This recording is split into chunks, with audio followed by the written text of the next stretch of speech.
You know, he ratted on everybody, all his associates, all his people. He ratted on everybody, he turned on everybody. So me going to Colombia in 2020, I met all types of people, you know, good people, some bad people. But I did come across this guy. He was, you know, he was a shady figure, let's so to say.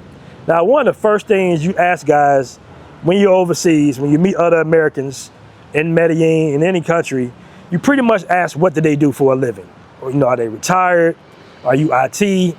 You know, are you a YouTuber? You know, what is it that you can live overseas full time and not have to go into a 9 to 5?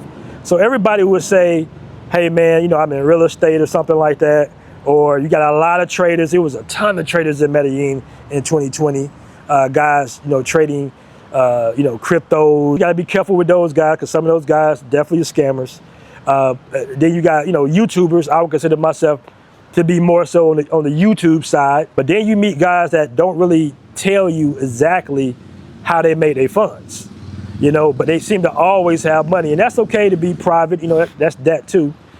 But, you know, you start seeing little things here and there and you just start picking up on things. So this particular guy, you know, he was always balling. He was always balling. He always had the nicest pad, you know, the most expensive women, so to say. And, you know, people was around him. So he kind of had that, you know, that aura. You know, he was always kind of like around, but not around. He never would give you eye contact. He would never dap you up. He would never introduce himself or anything like that either. But he was always throwing different parties and everything like that. He'll come through, wouldn't even acknowledge you that you was there, and he'll walk right past you, even though it was his party. So, make a long story short, what he was doing for his hustle was he was basically sending from Medellin, from the pharmacies in Medellin, up into the States. I'm not gonna say which particular state, but he was just moving stuff from there to there, and he was making a huge amount of profits. You know, that's the thing, you know, drugs, believe it or not, are actually cheap and accessible in some countries, like, you know, especially in South America. So, you know, he's sending different mules basically to go import drugs into the States. And for whatever reason, I don't know if people were getting caught, I'm not sure, but he had to start taking it himself. Maybe somebody shorted him, I don't know. But eventually he started taking it to the States, and he got caught, right? He basically got caught. And, you know, he ratted on everybody, all his associates, all his people. He ratted on everybody, he turned on everybody. Unfortunately, a lot of those people that he's told on either weren't American citizens or they were simply not in the country. So it's very hard to prove anything criminally when, you know, they don't have any factual evidence alongside the people are not even there.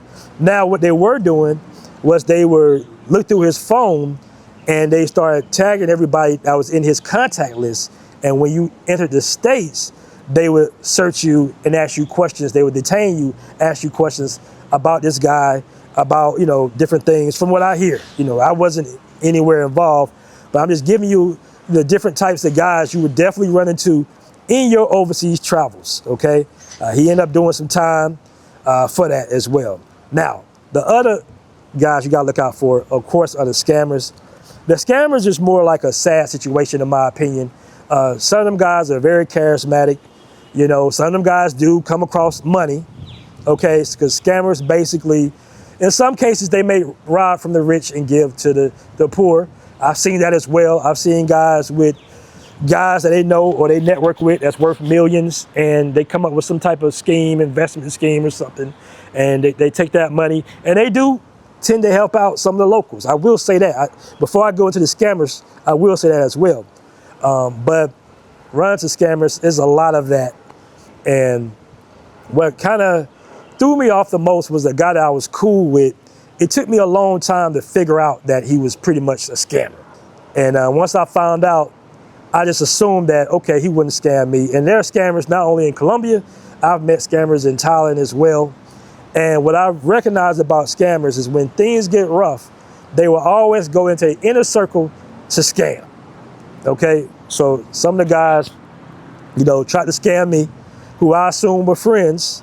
They'll talk me in, they'll show me this elaborate hustle or whatnot, and they would try to scam me. And that's when, of course, I was like, nah, I'm good on that. Things get rough overseas. In this expat community, nobody wants to go back to the States. I'm just giving you what you can run into so you can be mindful of that.